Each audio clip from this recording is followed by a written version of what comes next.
Right.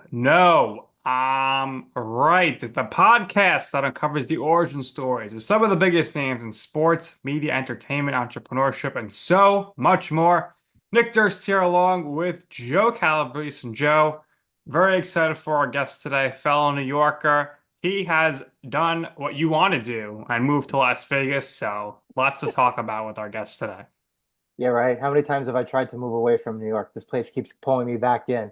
But we welcome somebody who's known in the sports betting sphere, something that you and I used to do. You could listen to him on Sports Radio, BetQL, BetUS. We welcome Jared Smith to the program. Jared, like Nick mentioned, jealous that you're out of Vegas right now. You got to let us know how that is with the weather outside. But what's up, man? How you doing today? I appreciate the invite. It definitely was a big shift for me for many reasons, climate-wise, but just lifestyle-wise, coming out to Vegas from New York. I lived in New York for a decent part of my life. I moved around a lot for my other jobs, but I was born in New York and got married in New York, had some life experiences there. To come out here was a very, very different vibe.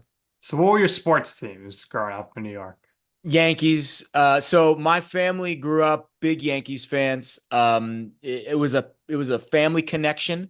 My grandfather owned a company, part of a family business, General Sportwear, which was actually one of the bids to buy the Yankees in the late 70s. And Steinbrenner's family group actually won the bid. So we had a family connection to the Yankees. My grandfather was really close with Gene Michael, former scout. So we used to go to the games down in Fort Lauderdale. My family moved down to South Florida when I was about 5. So I used to go down to when they still played at Lockhart Stadium, their spring training facility before they moved to Tampa. So I've been a Yankees fan since I was a kid. Football wise, it was mixed. My dad's side of the family was Giants. My mom's side was Jets. I ended up kind of falling in the Jets bandwagon, unlucky on that front. Basketball, Knicks, obviously the Nets were never really a big thing for me. And I was a big Rangers fan growing up too. I played hockey growing up. So, kind of a weird four. Usually it's Yankees, Giants, but I was kind of opposite. So you got the same Yankees, four Jets. as Joe. The same four. There you go. How about that? There you go, Joe. And it's interesting. My family is kind of split. They lean Giants. However, about a majority of like the 80% of the kids I grew up with were Jets fans. And Yeah. I had a next door neighbor who had season tickets. One of my best friends, his father in the 80s and the 90s, his firm used to get Giants tickets, and then over time it became easier to get Jets tickets. So Yeah. when I'm younger and I'm going to all the games, I'm always going to Jets games, right? So Yep. I adopted it. I'm a Yankees Yeah. fan as well. Most people Sorry, where we are, which is weird, we're in Staten Island, are Sure. Mets Giants Yep. fans and Yankees Jets. So it's like the reverse of the rest of the city. So Yeah. I'm a Mets Do you Giant. know why though? Like, there's a story behind why it's usually Yankees Giants, because the Giants used to play at Yankee Stadium, Right. yes. and the And the Jets Jets used to play at Shea. Shea State. So Yeah, it was so like it was a weird connection that really has no logic to it. Besides, they both played in the same stadium. It was probably easier back then to get tickets to both in like the '60s. and then you can live on Long Island, and then you'd be miserable Mets, Jets, and Islanders combo. That's even worse. Oh yeah, I have some friends. So I used to work on Long Island. One of my many jobs when I used to work in New York was at News 12 on Long Island. And I used to cover. I covered the last Islanders game at the Barn. It was a playoff game against the Capitals. I think it was in 2000 and I want to say 15. Might be off on the year there, but yeah, that was the last playoff game and then I guess they've gone back to it since, but it's different now. Absolutely. All right, so let's get this started. First of all, we are. Penn State. There you go. There we Get go. that out of the way early. Wow, we do Gotta actually get have a that out of lot the in way. common there. We have a Oh, lot in common. I didn't go to Penn State. However, kids that I grew up with, very Sure. close with, a bunch of them went to Penn State. So Who they didn't? are our college of when college football is on Saturdays. We go I out to like watch it. Penn State games. So absolutely, we are. You majored in broadcast journalism, but then you also passed. You took the Series 66 and Series 7 exams later in life, and ended up working at Merrill Lynch as a financial advisor. So a bunch of interesting things going on there. So when did you know that you wanted to work in media?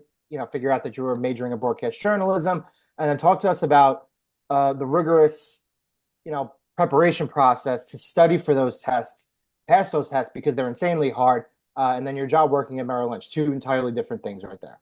Yeah, no, two almost entire. I tell people I lived three different lives. The first life was the grinding, being a broadcaster. It started really when I was in high school. My mom was a journalist.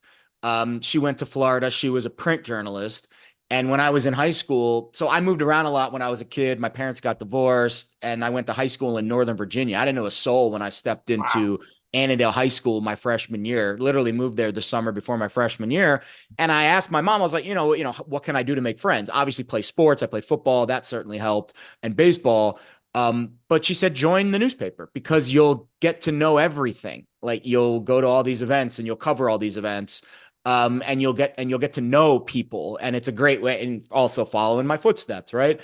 So I joined the high school newspaper, and I became the sports editor, and that's where I kind of developed my love for sports journalism. I eventually started doing public address announcing for the high school basketball games. I played football in the fall and baseball in the spring. In that wintertime, I had a block available. I didn't really do anything.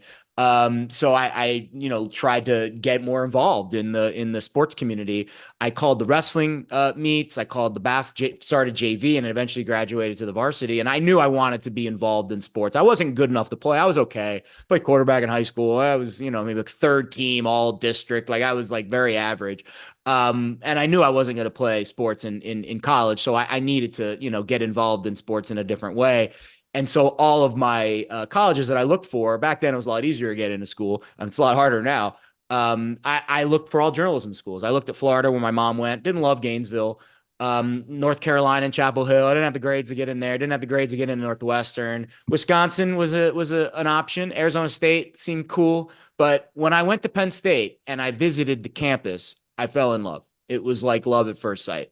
So they had a center for sports journalism that was very popular, and obviously just the sports there in general. I mean, good luck finding a better football atmosphere. And the secondary sports is really what sold me. I knew I was going to be calling high-level volleyball, high-level field hockey, high-level, at the time, the club hockey program was nationally ranked. I knew I was going to be involved in a lot of different sports, and I thought that was going to give me the best chance to succeed. And it was the best decision I ever made. I had the best 4 years there. After college, it was a mess. Interned here in Atlantic City, minor league baseball and Trenton Thunder. And then I moved to Boca. I worked for FAU, which was really cool before all the, Final Four stuff. Moved to Philly, worked at LaSalle, called their basketball games and their baseball games. And then I finally got my first gig on air in television right around the time I was about 26, 27 years old in Flint, Michigan as a news reporter. So I didn't know what the hell I was doing, but I knew I was going to regret it if I didn't take the chance to go be on, TV.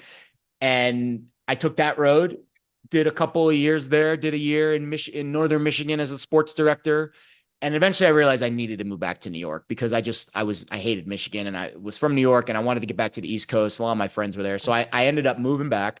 And I took an editor job at SNY, and I just kind of worked my way up from there and got an on-air gig doing some local news in Westchester at Bios 1, which is now defunct. And then I got the News 12 job, and then New York 1. And I worked my way up the local news ranks, which was challenging, covering news in New York City, shootings in Brooklyn and Mayor de Blasio's subway fare hikes and all the other crap that goes into, you see what they cover. It's not pleasant. Wild 8 years with de Blasio in New York, that's for sure. Yeah. I was actually, one of my favorite stories that I did for New York 1 was when I think it was like they did like a big renovation on the subway, and they made us interview him on the subway. I still have a picture of me interviewing de Blasio on the subway car, with 50 other interviews going around.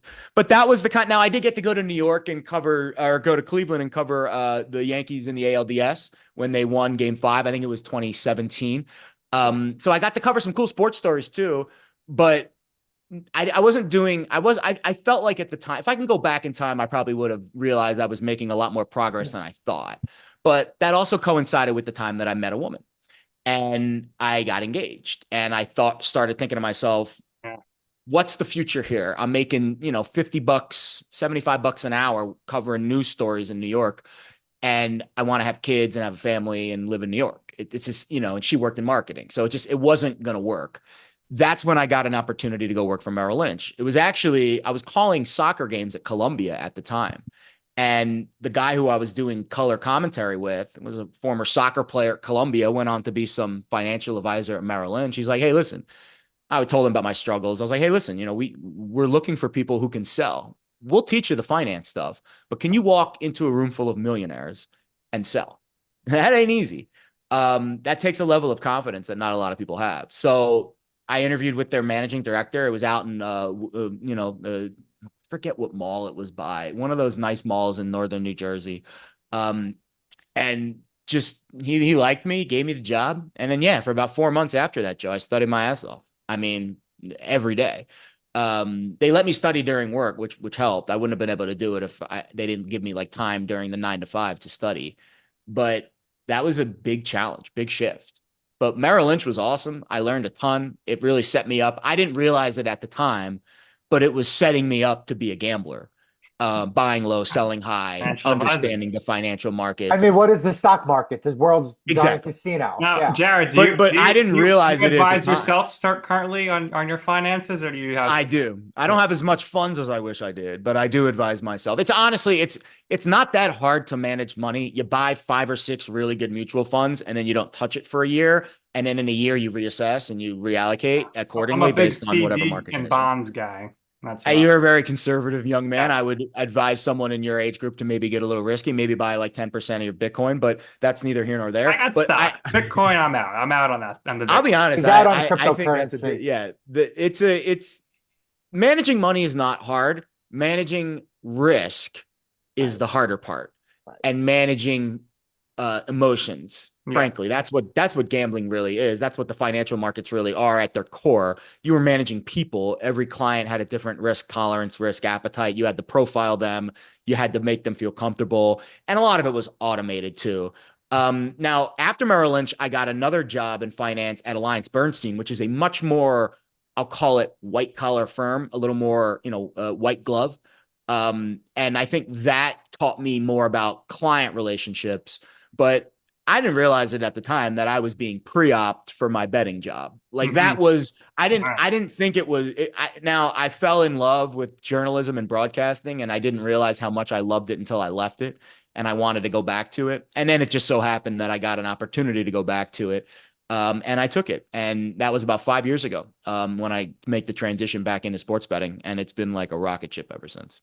All right, so first let's talk about the wedding. Where was the wedding? When was the wedding?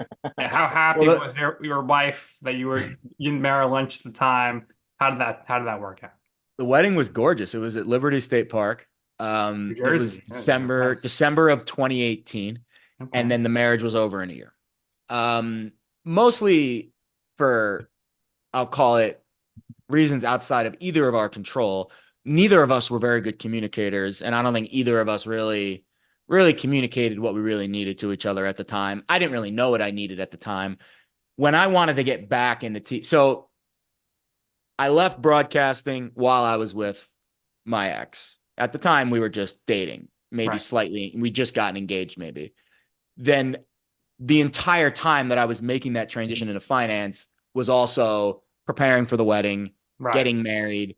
The first year, it was a lot of transition. That next year after we got married in 2019, early in 2019, let's call it spring, she really wanted kids. I was like, whoa, like we're going through a lot right now. Let's wait. And then eventually I started to get that itch. I hate my 9 to 5. I hate selling stocks for rich people. I want to go back into TV. And I had an agent at the time. He was offering me jobs in Portland, Maine, and all these other cities, and she didn't want to move.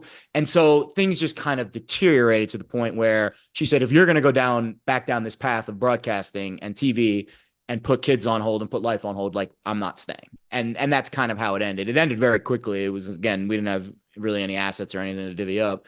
And then the week after she walked out is when I got my first job in sports betting. It was almost divine intervention. It had to work out that way. And that's how I perceive it. And yeah, it was a very unique, very short-lived marriage. So we always ask about representation and agents, right? For you, do you have one? Has it worked out for you? Because you come from that background now where you have to sell to other people. Part of that is selling yourself. Right. So do you have an agent, or have you gone into most places and represented yourself on your behalf? So I'm self-represented now. I had a couple of agents over the early parts of my career. I don't really trust them. I don't. Depends. I Depends. don't. Now, granted, the ones that I've had maybe were just bad ones. But they've never helped me. They've just kind of absorbed me, if that makes sense. All of the jobs that I currently have were all jobs that were on my path. No matter what an agent would have done, those jobs would have come to me regardless. Yeah.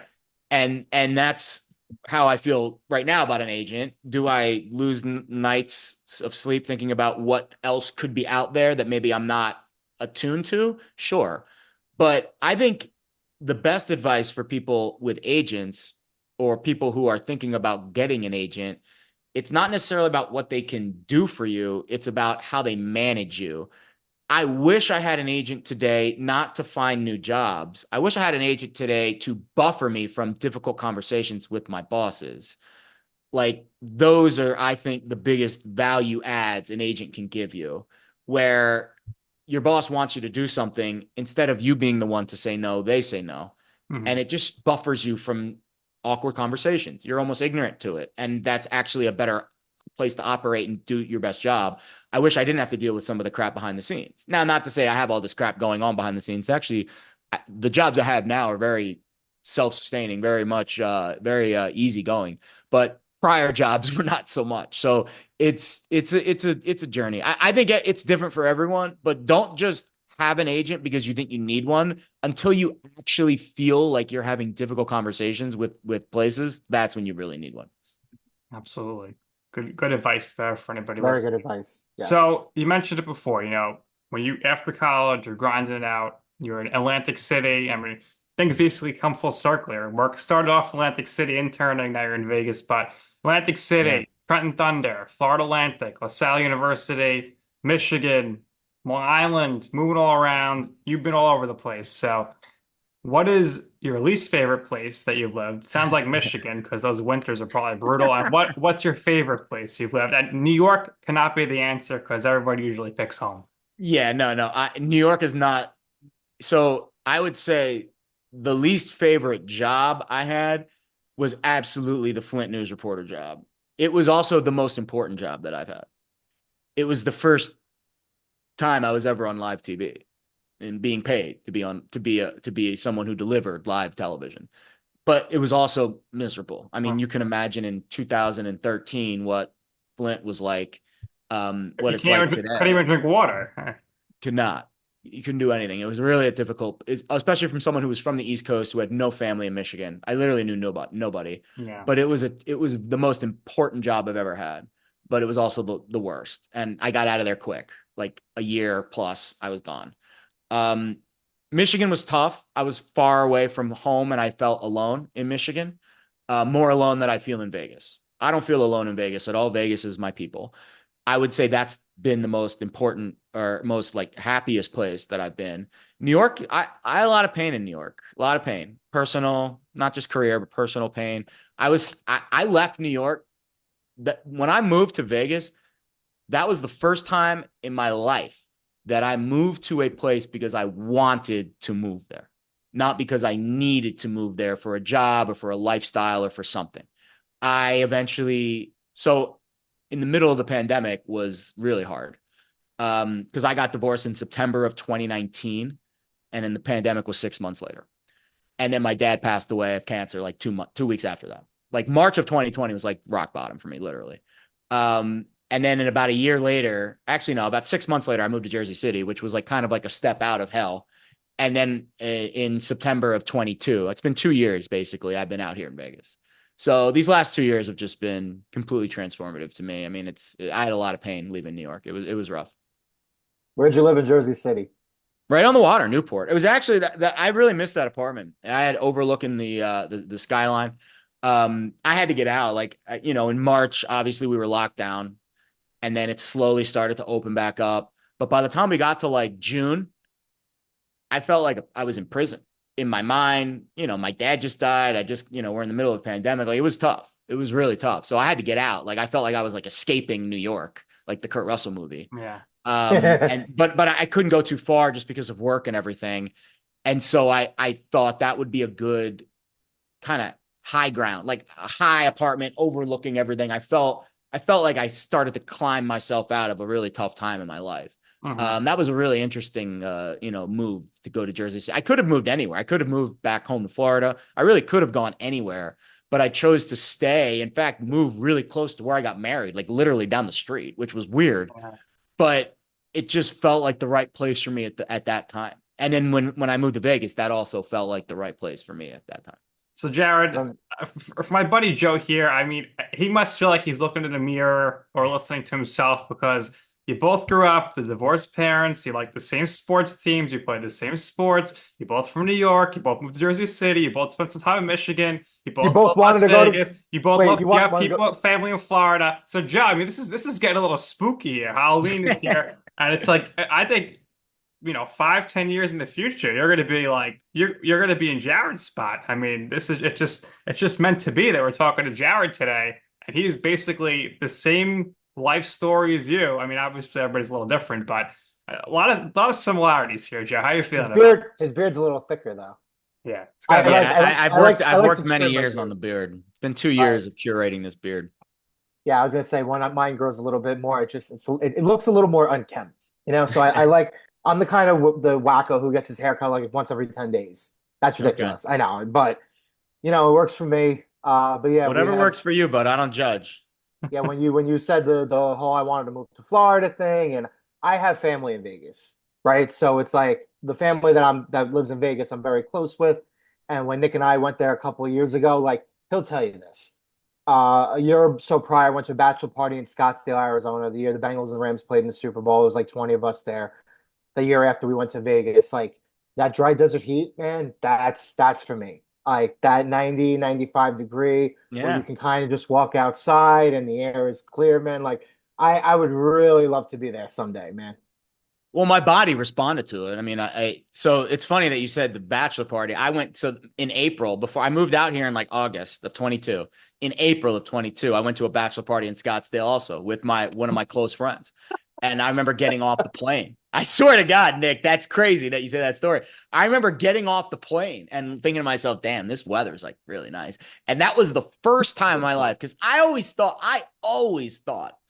when you work in media, you think to yourself, yeah, like you want to end up in New York or LA. Like those are the two cities you want to end up in. So because I wasn't a West Coast guy, I always thought New York. I'm a New York fan. I'm a New York guy. I want to end up in New York. Like my energy throughout my 20s getting back to New York was soul tunnel vision. But that was the first time in my life where I thought to myself, maybe I'm not supposed to be in New York. Maybe that's not the right place for me. And ironically enough, the fact that it was Scottsdale is weird. And then when I went back to the Super Bowl the following year, I remember driving to Arizona from Vegas. I did move to Vegas prior to that. And I remember driving to Arizona and thinking to myself, man, Arizona's that's another place that I could see myself living. It's the dry air. It's the lack of humidity. I'm always outside. I mean, I've lost like 50 pounds in the last year. A lot of that was diet based, but I'm also always outside. You're always outside. Your sunlight, walking around. What people don't realize about Arizona too, quickly before we move on, is that when you get there, Phoenix, Tempe, Scottsdale, they're all within an hour or so drive from each other. Like Scottsdale's on a highway and you go, and it's just Scottsdale's popping because the downtown area, it's exploding, right? Yeah. Tempe's a little more of like the college vibe with Arizona State over there. Yeah. Phoenix, the major downtown area, a lot of great restaurants over there. But you're always out in the sun over there, and it's what clouds are there, what rain is there. You know what I mean? Outside of like those really humid, bad, like 110 degrees during the summer. Yeah, you get a bad couple months. But also, I don't live anywhere near the strip. Like people are like, oh, you're moving to Vegas, you're going to become more of a degenerate. Like the opposite. Like I'm around it all the time, where it used to be when I would fly in for 4 days. I need to spend every waking moment at the craps table, at the casino, at the sports book. Now I live across the street from one. If I want to go roll dice for 10 minutes, make $100 and walk out, that's it. Like it's actually reduced my, urgency to go be a degenerate and just don't. Yeah. Going from New York to out here, like there's really no comparison. Like I recommend everyone who comes out here to rent a car and drive around. Like it's such a different city than what the Strip offers if you really explore it. Yeah, That was great. great place. Love that. All right, back on track here. I'm looking. Okay, so working as an internet managing director for a bunch of stations, right? So we talked about going back and forth, right? The explosion of digital media. Talk about what those jobs entailed. Yeah, those were interesting jobs. I think when I was going into college sports, mostly in the 2010, 2011 time period, right? I graduated Penn State in 2008. And then I really started getting into college athletics a little bit after that. And I was basically, what you would do is you'd be hired, what they would do for the radio broadcasters, because there's no money in radio. So they would say, okay, you can come call the women, like at FAU. All right, you can come call the baseball games, which is like, you're going to go to the College World Series or maybe go to the super regionals because they're a really good program. But you're also going to run the website and you're going to run the video streaming and make sure all the games are streamed, right? So it was just like a big transition to these schools, these like mid-tier D1 schools running their own television stations and video programs. And that taught me a lot. It taught me a lot about, how to market content, how to produce content, how hard it was to create it, to shoot it, to edit it, and to write it. I mean, everyone wants to be on TV. Everyone wants to be on air, but writing and the foundations that go beyond it, the editing, the technical capacity you need in order to be successful in this media world, I think goes beyond saying. And you need to do all of those things well, because if you only do one well, you're going to spend so much time on just editing, just writing. You're not going to be able to grow enough on air to be able to show people your stuff. So you have to be good in so many areas so you can efficiently get through the work. You're doing the work of 4 or 5 people, most of these, media people that start out at the lower levels of sports. You need to be incredibly versatile. And I think that's something that is lost on a younger generation that just kind of wants to be a TikTok star overnight. Yeah, it's difficult. I mean, obviously you've done a lot of play-by-play stuff, Rutgers, Iona, Columbia.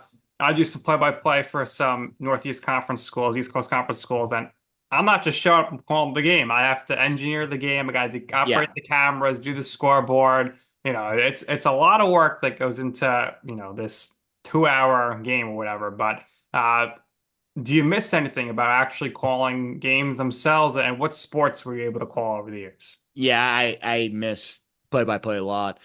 I think everyone who wants to do TV needs to do radio first. Television is easy. If you look the part and you are, well groomed and well put together, that's the easy part of television. You either have that or you don't. You can't fake, attractiveness or, looking good on camera. You can try, but it's usually hard. The things they can't teach you in TV is the ability to talk and to say anything. That's really, when they say talent, that's really what talent is, in my mind. It is the ability to have a conversation with someone while other people are recording and thousands, millions, whoever's watching, and to make it seem like it is seamless. Like there is no gaps, no awkwardness, no weirdness. It's hard. It's really hard to be that natural. That is, to me, radio teaches you that, because the air is just out. You have to fill the time. You got to fill it with something. Baseball is really the best. It's the most conversational. It's the hardest to call. It's the most prep. You have to have the most notes.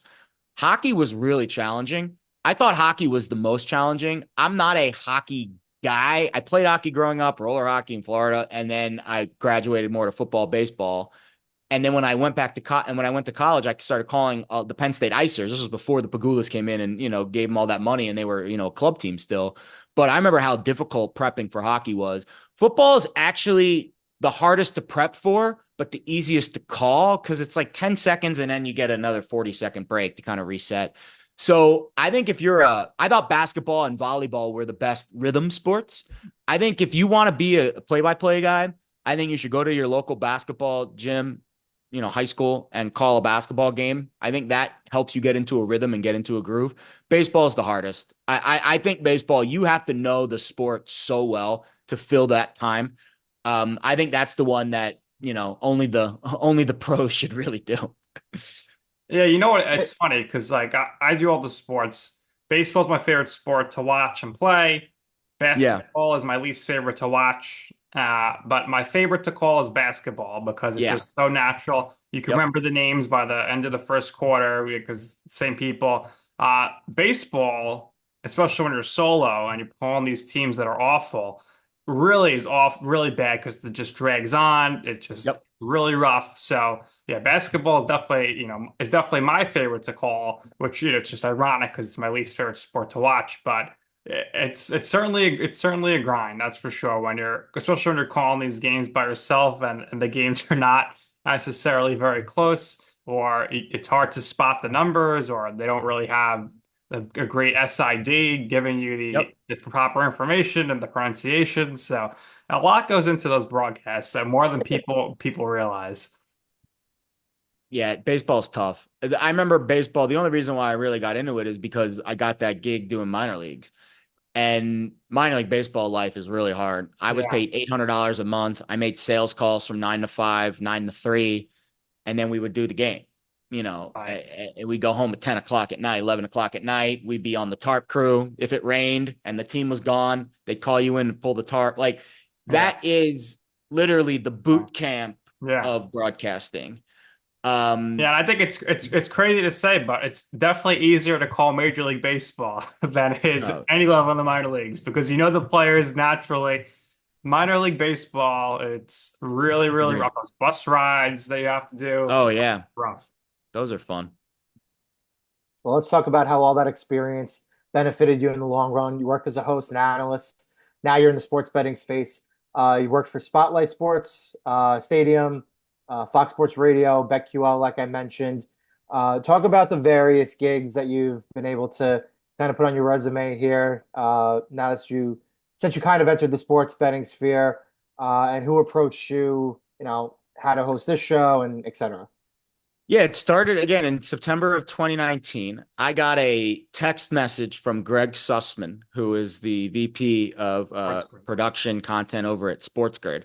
So Greg and I go way back to Penn State, actually. Greg's best friend from Manalapan, New Jersey, is my best friend that I was a frat boy with at Penn State. And so Greg used to come to our fraternity house in college, and we used to bet on games and hang out and do all stupid frat boy stuff. And at the time, PASPA was just repealed the prior year. And at the time, SportsGrid was still the fantasy sports network, or they were just transitioning over from the fantasy sports network to SportsGrid. And he texted me, he's like, hey, we're making this transition to, all sports gambling content or mostly sports gambling content. I remembered you were a big time gambler back in college. And you're a broadcaster, would you be interested in doing a show? And I said, hell yeah, because I had just gotten divorced and I was like rock bottom. It was like this, gift from above. So I went in, I want to say it was like week 1 or week 2 of the NFL season. It was like the middle of the week. It was like early September, of 2019. And at the time they were still doing the shows, from this Midtown studio right by Times Square. And I did a show with Gabe Morency, who's still doing their shows for the network. And it went really well. They really liked me. They kept me on for a long period, doing night shows. Eventually, I transitioned to doing the morning show with Ariel Epstein. And then I moved on from the network. I got another job at Pickswise, to be their lead betting analyst. I thought it was a good opportunity to kind of move forward, and become like more of a gamble. Like, SportsGrid was still kind of radio. I thought that was a good opportunity to get really into the betting space, really hard into it. And that led me out here to Vegas. And then once I got to Vegas, the Fox Sports Radio gig fell into my lap. Again, that was coming to me no matter where I was, no matter what I was doing. That thing it was on a crash course. They were getting ready to build that show, and I was on a list with a bunch of people, and I did really well in the interview and got that gig. And we've really taken that network and that partnership with BetMGM and really run with it over the last 2 years. They just gave us an extension.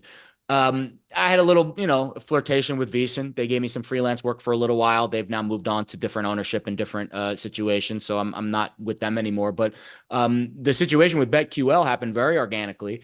I was up for a prior role at BetQL a couple years ago that I didn't get, but they said, "Hey, we really like your stuff. Just, be patient."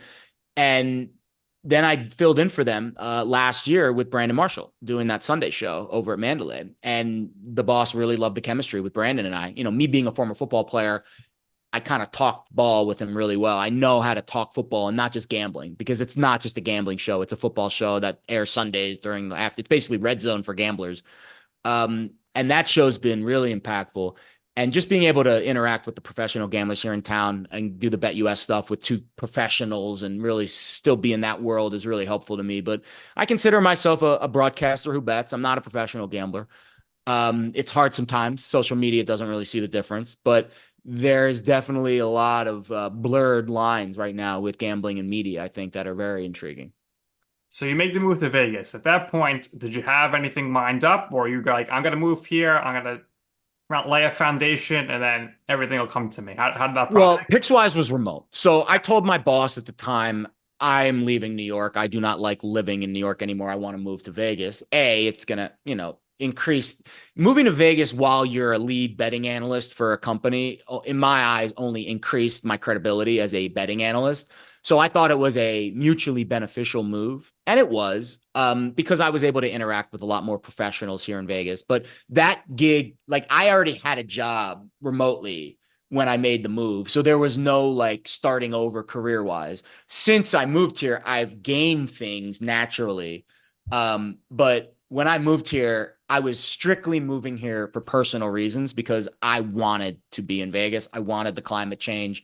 I wanted to be immersed and put myself in the best environment possible to succeed here.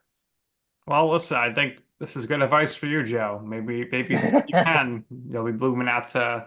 Life doesn't start till you leave your comfort zone. It That's really true. Yeah, I've attempted to make a couple of moves away. Personal things keep me back. I understand. Funny enough you mentioned gains. Let's talk about your gains, right? Your remarkable fitness journey, getting shredded and jacked. You're out and Am I sure? about all the Honestly, I don't time. consider myself shredded. I honestly don't. Uh, I think you're in let, good let- shape, Jared. I think What's you're in the very good secret? shape. What is the secret sauce? Intermittent fasting. Honestly, so it started in May of 23, a year ago, about 15, 16 months ago. I was doing a segment for Live on the Line, Stadium at the time, and it was on my screen here. You can't see it, but my command center has like a gigantic 70-inch TV. And I remember watching it, and I'm like, no, like that guy's never going to accomplish the goals that he has in his mind, which is national TV network gig, doing what I'm doing. And I was like, all right, it's time to make a change. I was always the fast food guy, Wendy's, delivery. I mean, I was like, oh, in New York City, I would order a takeout every night, pizza, bagels, everything. And so I finally said, no, I'm changing. So I looked up, diets and plans, and I tried things in the past. I'd always been someone who was exercising a lot, but I started reading into the intermittent fasting. And first of all, it's super cheap because you're not eating anything. So it was like budgetary wise, all right, this fits. I don't have to buy a bunch of new food, new shit. And I just started really slow. I just skipped breakfast. Instead, I just drank black coffee with like a splash of unsweetened almond milk. And I would go as far as I could possibly go. Noon. It started noon. Then I got to 1. Then all of a sudden I was fasting the whole day till for like 24 hours. Wow. And I noticed it like the first month, I lost like 10 pounds and it just like flushed out of me. I was like 236 was the peak, May of 23. And I remember in like 60 days, I was down to like 215. I was like, holy shit, this is crazy. And then once I had that taste of the success and I started to look at my body and say, I can tell that it's working. That's when my OCD brain just said, just keep pushing it and see how far you can take it. And now it's like 60 pounds, like crazy. And I'm not doing anything that drastic. I'm eating steak and eggs for dinner every night. I just don't eat a whole lot of carbs. Right. And I only eat for 6 to 8 hours a day, usually between noon and 8, sometimes noon and 6. Do you avoid sugary drinks too? That's important. A lot of people I know. It's all calories in, calories out. Right. Everything they tell you that, oh, breakfast is the most important meal of the day. That's a lie. Yes. A lie. Your body. I've always known that. I never ate breakfast when I was a kid. I'm a big intermittent faster as well. I never eat breakfast. I eat my first meal of the day around 1 o'clock, maybe later, depending on. That's why you're thin. It's the biggest lie wherever, and you know why we're told this. And I've gotten kind of spiritual since I've moved out here. I read a lot of books on energy. Now you're really with crystals. Now you're really talking Joe's language. I fucking love this guy. I know, but but there is something to discipline. I think the intermittent fasting is really healthy. We don't realize how much our body needs to cleanse. It's an uncomfortable feeling when you're hungry, but again, no gain, like nothing good happens in life until you leave your comfort zone. Like you have to be uncomfortable every day because it's your body cleansing itself. But we're told all these lies because, like, Kellogg's needs to sell breakfast cereal. Yeah. Like the real health is moderation and discipline. You can eat whatever you want, just a little bit and in a certain window. But you can literally eat whatever you want. I had a veal chop at Allegro at Wynn last night. That was the size of your head. Wow. But then I fasted for 18 hours after that. And now I'm starving. It's like I've never eaten in a week. Like you can eat whatever you want. It's just the discipline. And then once I learned discipline, real discipline, well, then all of a sudden I turned into a runner because I could never run because I had no mental discipline for it because I got bored. But then I was like, no, you can do it. Just do it. And now I ran 5 miles today in 90-degree heat. Like it was nothing. Because it's just in your head. It's all discipline. Everything around you can be controlled by your consciousness and discipline. Like it's all an energy field and we have control over all of it. Very nice. So Jared, you just mentioned a place on the Strip, but what would be your go-to place to eat on the Strip, and what is your favorite buffet on the Las Vegas Strip? Well, the buffets are like a thing in the past now. The Wynn buffet. So Wynn is my favorite hotel on the Strip, hands down. I think the Strip is changing a lot. Even in the 2 years I've lived here, I talk to guys that have been here 2 decades. They say, unless you need to go to the Strip, stay away from the Strip. The Wynn is right on the edge of the Strip. It's classy. I think it's the only place I frequent often. I really like the off-strip casinos. Durango's gorgeous. They just opened it up. Red Rock, fantastic. I'm sure you've heard about that. I live by the M, very under the radar kind of spot. There's just so many great gems off the Strip that are great. But Circa's a downtown spot I would recommend. And Cosmo, if you're in a party vibe, our generation, 20s and 30s, I think Cosmo is probably like the cool hip spot. But Wynn is usually where I go to the most.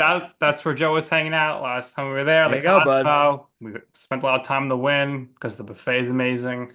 Yeah, the Wynn buffet is really good. The next question was, what was going to be your favorite Las Vegas hotel? Then I was going to say, well, Nick and I, we know people who work out of the Wynn, and we've been there, and I had this whole story with my cousin. One of her friends does high-end real estate out there, knows people who are behind the construction of the Wynn, so there's really cool history there. Nice. So it's like we're biased to the Wynn because the Wynn is the best. And then the other places that I loved were Cosmo and Caesars, right? Yeah, so Bellagio's nice too. I think I prefer Bellagio over Caesars, I think. Okay. My uncle always loved Bellagio. Yeah. I think that's a good list. Right? I like the hotel rooms at the Palazzo at the Venetian. Yeah, I used to stay at Venetian a lot when I was younger because we had comps there. Cosmo is kind of the 20s. Anytime I came to Vegas in like my 20s, late 20s, early 30s, I'd stay at Cosmo. But now that I've moved here, I go to the Wynn. I'd say at least once a month. We have our friend Johnny V. I think he likes the Venetian over there as well. There you go. Well, his last name is Venezia, and they have the Venezia Tower, so he goes there for free probably. I know, right? Okay, so we'll pivot here because you talk about spiritual stuff. I got to ask because I'm an astrology guy. I need to know what your sign is. So I'm a Pisces sun. There we go. I'm a Virgo rising. I'm a Scorpio moon. I relate to Virgo. I'm a very emotional person. He knows he's big three, Nick. Absolutely love this guy. I'm a little sensitive as well. Oh I yeah, I think could see that. I think the hardest thing about my signs with my job is they don't teach you in broadcasting school to cope with random strangers and other people that you kind of know who just hate you. Like, just absolutely hate you publicly, loudly. Jealous. That is the hardest thing I think that I deal with in my career. Doing the job is easy. I wake up, I study numbers, I look at games, I do the matchups, I do the shows, I get to be myself, my personality, and then I go to bed and I do it all again the next day. The social media grind is really hard, but my particular signs and my pivot points in my astrology do not lend well to public criticism, but it is a big part of the job. I think it's the hardest part of the job for any young person that deals with any, anxiety or mental health issues. Learning to cope with strangers who hate you is really, really hard. Really hard. Spoken like somebody who's got Virgo in their chart. Yes. Those Virgos. I know my big three. I think Nick knows his big three now after I just know I'm a Gemini. I don't know. you're a Gemini. I think you're a Cancer rising. That's fine. For me, I'm a Cancer sun, Virgo moon. So I think the Virgo moon comes out of me a lot, the very analytical part of me. Yeah. And Scorpio rising. So again, it's like similar elements, similar signs, so there's definitely a vibe there. Whenever I bring up astrology to people, my big thing I always tell people is that you look at the horoscopes, right? Sometimes people are like, oh, I read a horoscope, I don't really relate to it, blah, blah, blah. But like anything else, it's a science, right? Yep. So I tell people all the time, look into it. It helps you better understand yourself. If you don't relate to it, great. If you do and you really get into it, it's something that I think will change your life. Jared, do you happen to take precaution with your bets when like Mercury's in retrograde or it's a full moon? Like, are you getting that into it? That is the first time anyone's ever asked me that question. That is such a fun question. No, I am incredibly logical and precise. Not all the time. I make stupid Dumbo bets, as my friend Steve Fezzik calls them, because I'm a human being.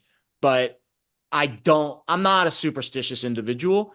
I don't believe that anything that outside can impact what I do. Like, I'm very much self-centered, like in the most positive way possible. Like, everything that I put out comes back to me. So if I put out something negative, it's going to come back to me negative. So I'm always trying to put out positive energy. And so that would be very counterproductive if I was just like, oh, I'm not going to make this bet because it's going to lose.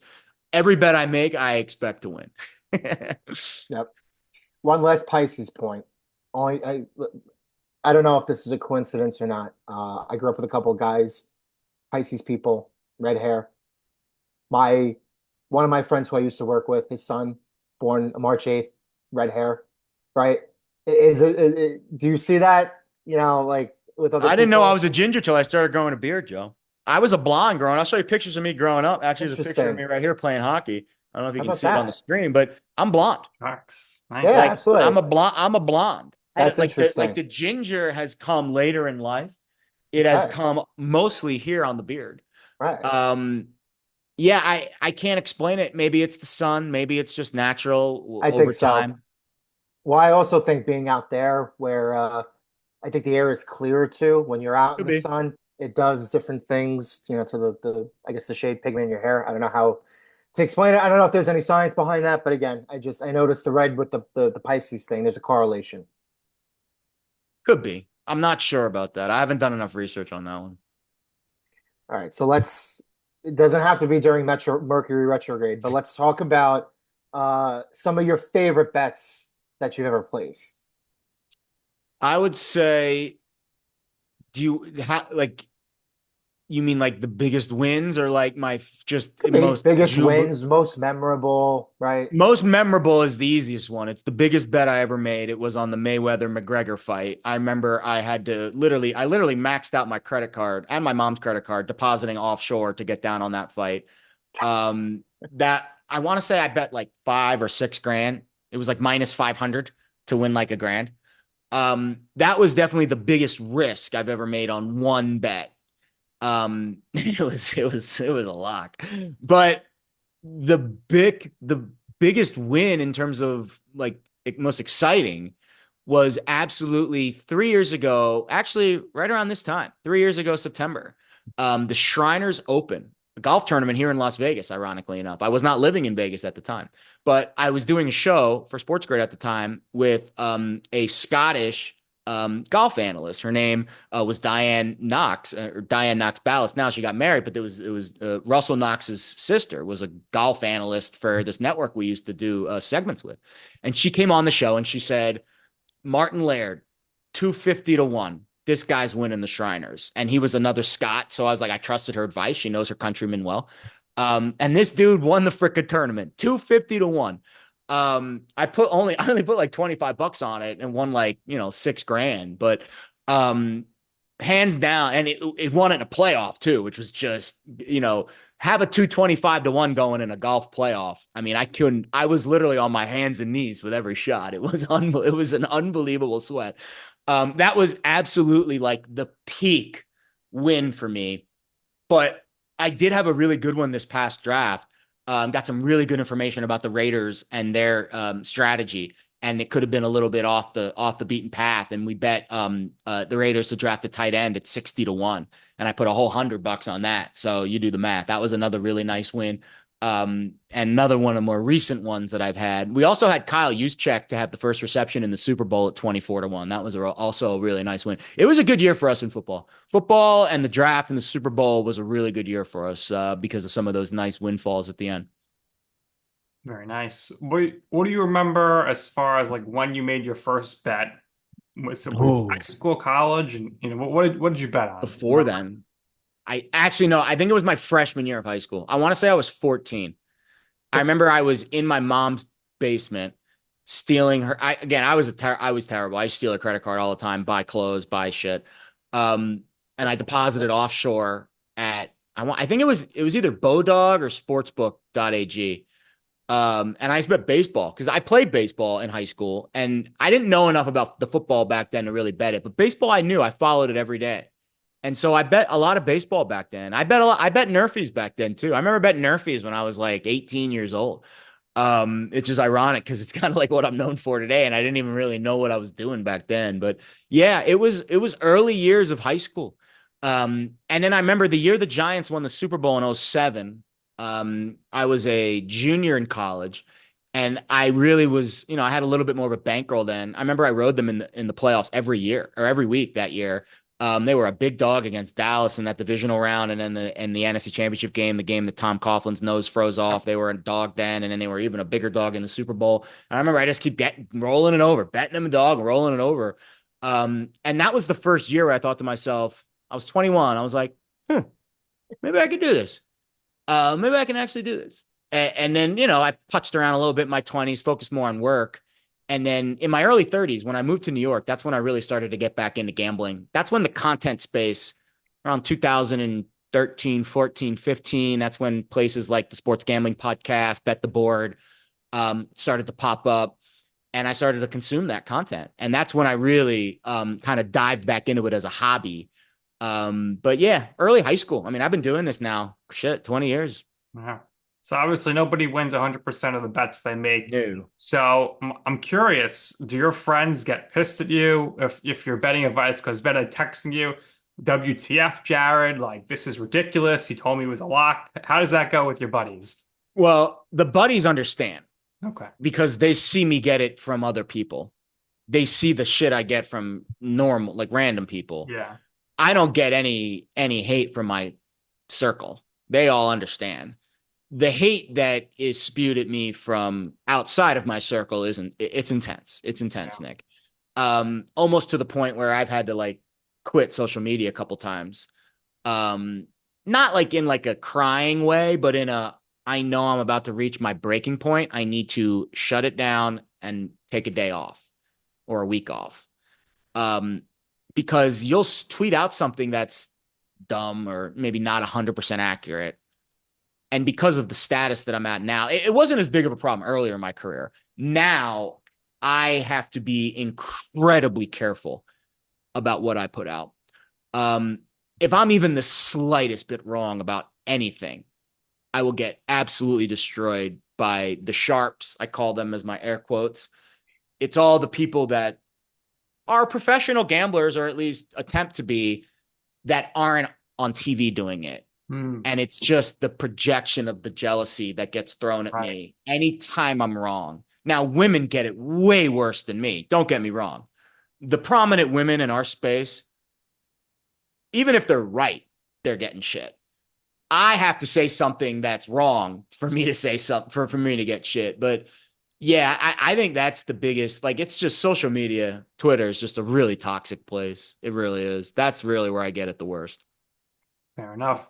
So, in your life or your career, what would you say is your I'm right moment? What I mean by that, it's a time or place where you wanted to pursue something, you asked somebody for advice, so that person was like, Jared, that sounds like a terrible idea. Why would you do that? And you were like, you know what? I'm going to do it anyway. And in the end, you will see why it is that I'm right about this. And I can tell you I told you so. He was moving to Vegas. Yeah, I got a lot of pushback from that, especially from my mom.